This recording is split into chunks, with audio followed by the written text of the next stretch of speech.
हे महामाया, सुबह के पहले पल से आखिरी पल तक और शाम से सुबह तक मैं जो कुछ भी करता हूं वो सब आपकी ही आराधना है।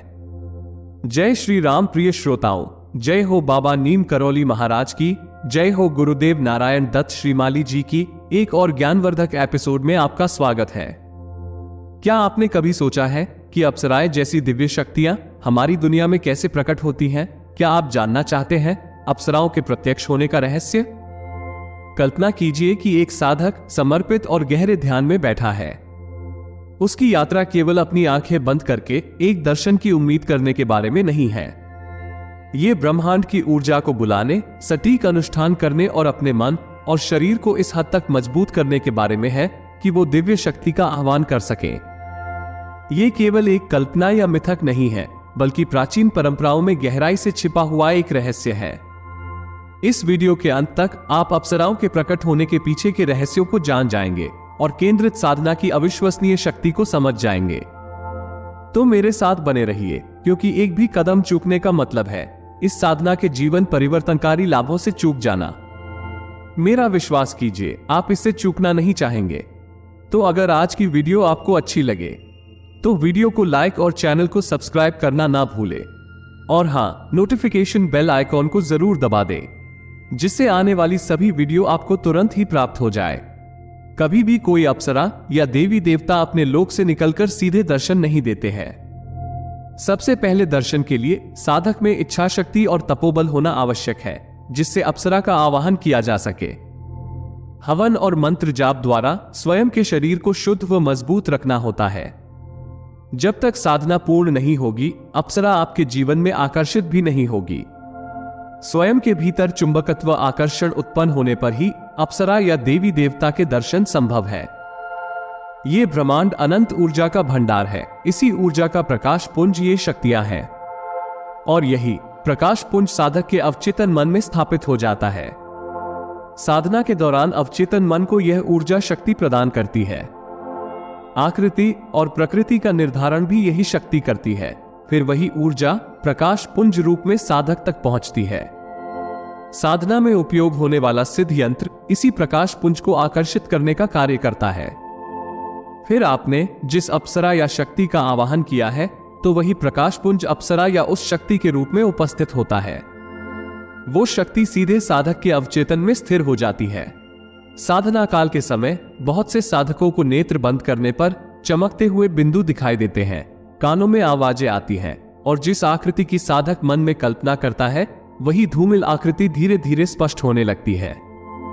प्रकाश पुंज के छोटे छोटे कण आंखें बंद करने पर सामूहिक रूप में परिवर्तित होकर आकृति का रूप ले लेते हैं। इन प्रकाश कणों में पांचों तत्व शामिल होते हैं, जिससे शरीर निर्मित होता है।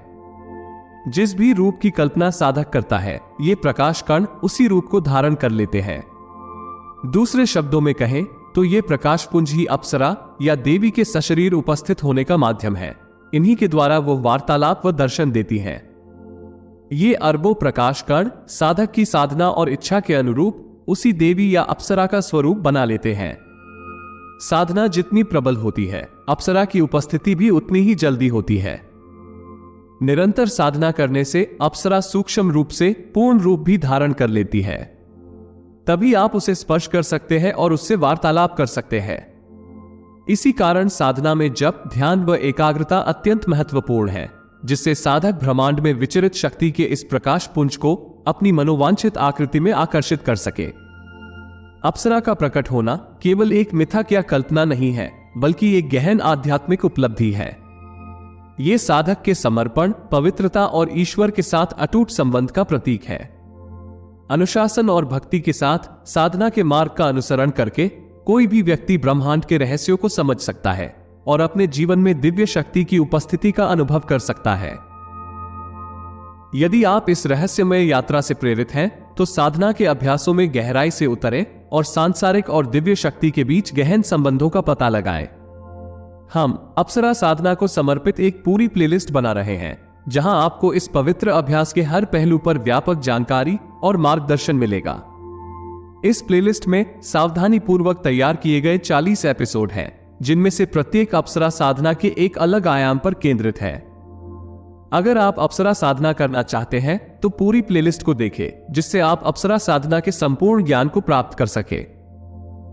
अंत में मैं अपना परिचय दे देता हूं।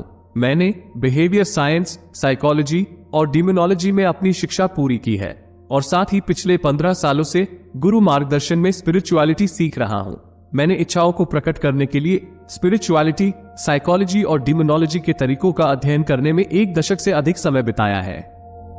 आपके पास अपने सपनों का जीवन लगभग तुरंत बनाने की शक्ति है। अब मुझे आपसे सुनना अच्छा लगेगा। क्या आप इस प्रयोग को करना चाहते हैं? यदि हाँ तो कृपया कमेंट में अवश्य लिखें कि आप अपने जीवन में क्या पाना चाहते हैं। मैं आपको याद दिलाना चाहता हूं कि आपके जीवन को बदलने की शक्ति आपके भीतर ही है। आपका अवचेतन मन एक शक्तिशाली उपकरण है जो आपकी इच्छा के अनुसार कुछ भी हासिल करने में आपकी मदद कर सकता है। याद रखें, हजारों मील की यात्रा एक कदम से ही शुरू होती है। आज से ही मंत्र जप शुरू करें और अपने जीवन में बदलाव का अनुभव करें। अगर आपको इस तरह के वीडियो पसंद आते हैं तो कृपया मुझे कमेंट करके जरूर बताएं। मुझे आपके कमेंट से बहुत अधिक मोटिवेशन मिलता है, जिससे मैं आपके लिए ऐसे ही अच्छे वीडियो और भी ला सकूंगा। अब तक मेरा साथ देने के लिए आप सबका दिल की गहराई से धन्यवाद। अगर आज की वीडियो को समझने में आपको कोई भी परेशानी आई हो तो आप मेरे दूसरे YouTube चैनल पर जाकर भी पूरी जानकारी और साथ ही और भी अधिक जानकारी इंग्लिश में प्राप्त कर सकते हैं। चैनल का लिंक डिस्क्रिप्शन में दे दिया गया है। इसलिए मैं आपको मंत्रों की शक्ति और इन पर विश्वास करने के विचार के लिए आमंत्रित करता हूं। कहीं ना कहीं हमारी समझ से परे एक शक्ति है जो वास्तविक है। चाहे आप इस प्राचीन अनुष्ठान को शुरू करना चुने या बस इसे कहानी समझकर आनंद लें, याद रखें, ब्रह्मांड हमेशा सबकी बातें सुनता रहता है। वो हमेशा सच्चे दिल की पुकार का जवाब देने के लिए तैयार रहता है। इस मनमोहक यात्रा में मेरे साथ शामिल होने के लिए धन्यवाद। यदि आप भी मेरी तरह प्रकृति के रहस्यों को समझाना पसंद करते हैं तो मैनिफेस्ट ट्रांसपोर्ट को लाइक, शेयर और सब्सक्राइब करना ना भूलें। अगली बार तक साधना करते रहें और याद रखें, जो लोग विश्वास करने का साहस करते हैं, ईश्वर हमेशा उनकी पहुंच में है। जय श्री राम।